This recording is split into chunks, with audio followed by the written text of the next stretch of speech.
5분 브리핑입니다. 자, 뉴욕 3대 지수는 3거래 연속으로 좀 부진한 흐름을 보였습니다. 옵션 만기 영향도 있었고요. 그리고 최근 경제 지표들이 굉장히 좋게 나왔는데 그런 지표들보다는 연준 인사들의 발언들이 좀 시장에 더 많이 주목이 되었습니다. 파월 연준 의장이 금리 인하에 대해서 서두러야 할 신호 없다.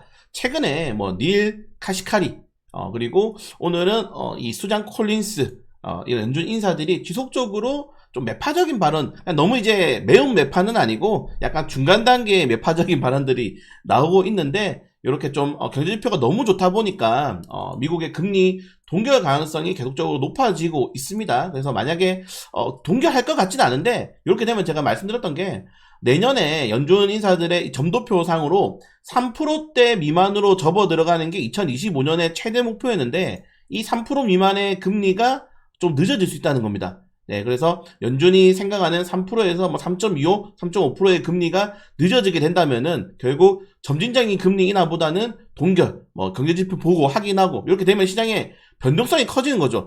투자자들은 가장 스무스하게 좀 안전하게 정책이 잡혀가고 흘러가는 거를 좋아하는데, 갑자기 이제 금리 인하에 대한 이런 정책이 변경이 되는 거는 그렇게 좋아하지 않는다. 오늘 국채 금리가 또 상승한 것도 그런 움직임이라고 보시면 될 것 같습니다. 러셀 지수가 최근에 크게 많이 하락한 것도 사실 러셀이 우리나라처럼 금리 영향을 굉장히 많이 받는 그런 지표거든요. 중소형주들이니까 이런 중소형주들이 좀 많이 떨어진 것도 역시 금리에 대한 좀 정책 변동성이 나올 수 있다는 점들, 이 정도까지만 보시면 될 것 같고, 자, 뉴욕 증시는 오늘 테슬라를 제외하고 빅테크 종목들이 좀 크게 많이 하락했는데 그 중에 반도체 종목들이 급락이 나왔습니다. 보시는 건 엔비디아가 3%대 하락이 나왔고요. 보통 이제 2, 3%대 하락이 나왔어요. 반도체 종목들이 좀 시가총액이 큰 편인데도 불구하고 오늘 하락이 좀 크게 나왔던 이유는 이 어플라이드 머티리얼 사이언스에서 이번에 실적이 나왔는데 실적이 나쁘진 않았지만 이게 뭐가 문제냐면은 중국 매출이 1년 전에 비해서 44%나 감소했다고 합니다.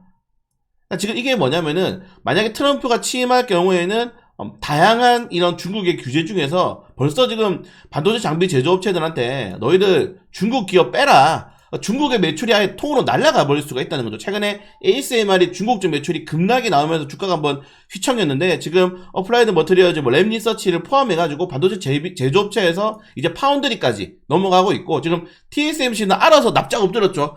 트럼프 행님 우리 중국한테 더 이상 납품하지 않겠습니다. 엎드렸는데, 이게 지금 이미 낮은 단계의 인공지능 반도체를 공급하고 있는 엔비디아라든가 다른 기업들, 특히 이게 뭐가 문제냐면은 삼성전자까지 엮일 수도 있다는 거예요. 트럼프라면 가능해.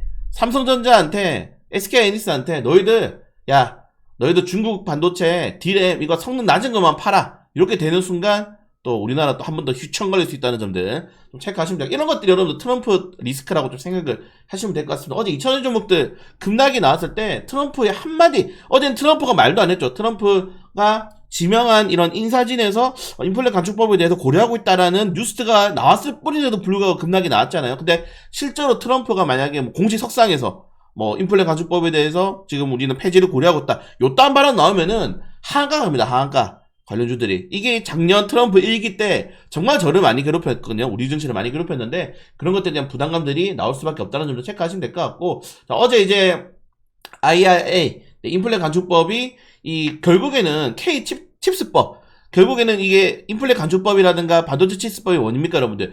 기업들에게 베네핏을 준 정책이잖아요. 너희들 투자하면은 세액공제 해주고, 우리 땅 부지 빌려주는 거 저리로 빌려주고, 정말 투자금 너희 만약에 1,000억 투자했어? 10%, 20% 돌려줄게. 요게 이제 인플레 감축법이나 칩스법인데, 이런 것들이 폐지가 되거나 세액공제의 이 범위가 낮아질 수 있다는 겁니다. 이런 것들에 대한 우려가 나타나고 있는데, 정말 다행스럽게 어제 뉴욕 증시 2,000원 종목들이 크게 움직이진 않았어요. 오히려 앨범만은 오르게 됐는데, 이게 당장이 쉽지 않을 거다라는 전망이 많이 나오고 있고, 특히 전기차 업체에서 트럼프 IRA 폐지에 대해서 반대한다. 사실 이게 정책이 거의 4년 동안 이뤄져가지고 진행되는데 하루아침에 폐지, 요건 말이 안 된단 말이에요. 그래서 요것도 폐지는 하든지 아니면은 약간 범위를 낮춘 수준으로 갈 것이다 라고 지금 전문가들 의견이 나왔기 때문에, 당장에 이제 충격이 막 크게 나오진 않겠지만은 2차전지에 대한 전망이 계속적으로 안 좋아지고 있다는 걸 여러분들 계속적으로 체크를 하셔야 됩니다.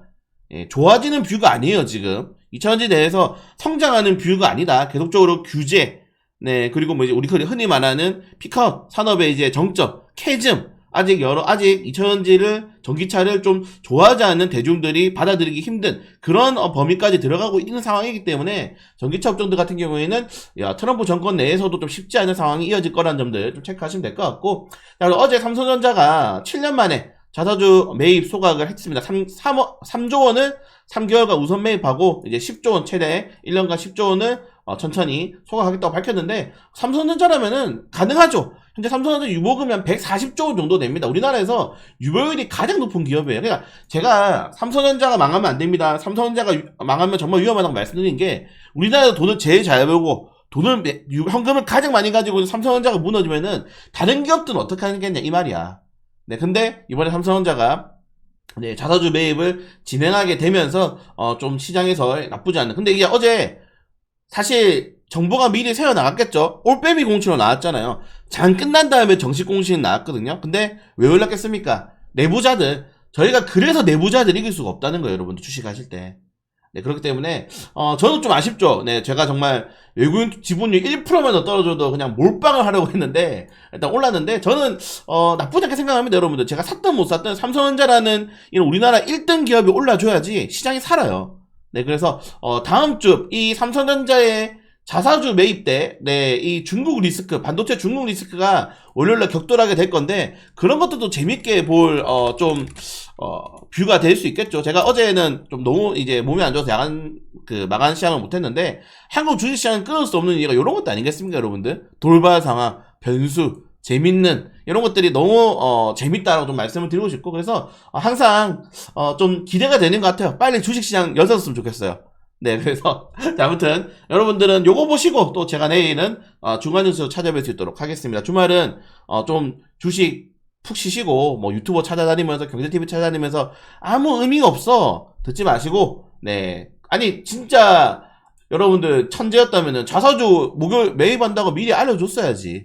그런 사람 있었습니까, 여러분들? 없었죠. 네, 전문가는 없다는 겁니다. 자, 아무튼 푹 쉬시고 중간 뉴스 찾아뵙도록 하겠습니다.